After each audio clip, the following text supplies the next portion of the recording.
Nos preocupa que haya un 5% de disminución en los fondos agrícolas, un 7% en cohesión, que son las dos grandes partidas que cubren buena parte del presupuesto comunitario o de los marco financiero plurianual. Ahora, veremos si esto tiene recorrido.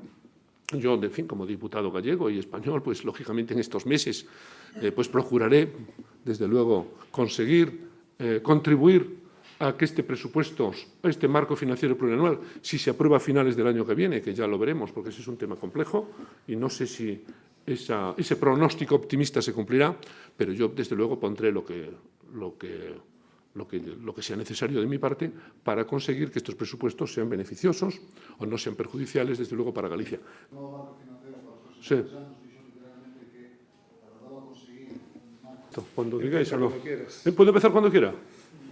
Bueno, pues nada, muy bien. Gracias por acudir a este resumen de mi intervención en el Parlamento, un pequeño balance.